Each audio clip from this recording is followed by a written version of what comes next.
President secretary അടിയും കൊണ്ട് പുളിയും തിന്ന് കരവും കൊടുത്തിട്ട് പോലും കാര്യം മനസ്സിലാക്കാൻ ഈ ഭാഗത്ത് നിന്നും സാധിക്കുന്നില്ല. ചരിത്രം അറിയാത്ത ഒരു ജനതയ്ക്ക് ഭരിക്കാനാവില്ല. It is history which gives inspiration. ചരിത്രമാണ് നമുക്ക് പ്രേരണ നൽകുന്നത്. The Muslim response has been we have carried these regional parties as pygmy bats. National പാർട്ടികൾ തകർന്ന് തരിപ്പണമായി പോവുകയും ജാതിയുടെ അടിസ്ഥാനത്തിലുള്ള പ്രാദേശിക പാർട്ടികൾ വരികയും ചെയ്യുമ്പോൾ 30% കൂടുതൽ CPM അടക്കമുള്ള ആർക്കും ഇന്ത്യയിൽ കിട്ടാൻ പോകുന്നില്ല എന്നൊരു സ്ഥിതിവിശേഷം വരിക.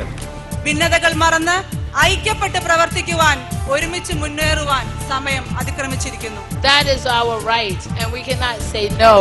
We cannot say, okay, I will take 2 or 3 rupees and I love him, I will marry him. Or the family will take the money, give it to the husband. സ്ത്രീകളെ ഒരിക്കലും രാഷ്ട്രീയത്തിന്റെ പിന്നാമ്പുറങ്ങളിലേക്ക് മാറ്റി നിർത്തിക്കൊണ്ട് അവരുടെ ജാഥകൾക്ക് നീളം കൂട്ടുവാനും അവരുടെ പരിപാടികൾ വിജയിപ്പിക്കുന്നതിനു വേണ്ടി സ്ത്രീയെ അതപ്പതിപ്പിച്ചിരിക്കുന്ന ഒരു സ്ഥിതിവിശേഷത്തിൽ നിന്നും ഫാത്തിമയെ കടലിലേക്ക് പിടിച്ചുകൊണ്ട് പോവുകയാണ്. നീ ഇറങ്ങും മകനെ, ഒറ്റത്തുഴ വഞ്ചിയുമായി ഇറങ്ങും മകനെ, നിന്നെ കാത്തിരിക്കുന്നത് സ്വർഗ്ഗത്തിലെ ഹൂറിലിയാണ്. Bailout is nothing but using the hard-earned money of the people to finance the losses that have been met by the multinationals, the capitalists. രാഷ്ട്രീയ കക്ഷികളുടെ മാലികളായിട്ട് ക്യാമ്പസിൽ പ്രവർത്തിച്ചുകൊണ്ടിരിക്കുന്ന വിവിധ പാർട്ടികളുടെ ആത്മവഞ്ചന നിലപാടുകളാണ്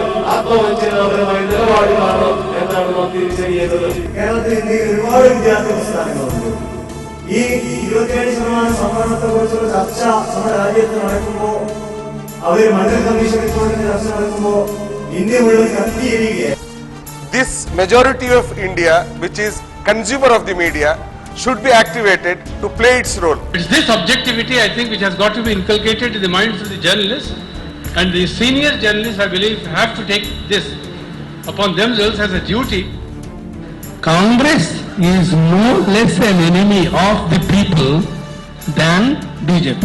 That their whole editorial slant or the slant of their stories and their coverage is tilted towards large corporations. Yes, our workers reach the people working at grassroots level.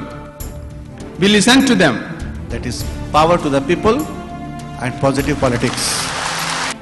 When we had like a series of programs that we focus what or how will be a better family.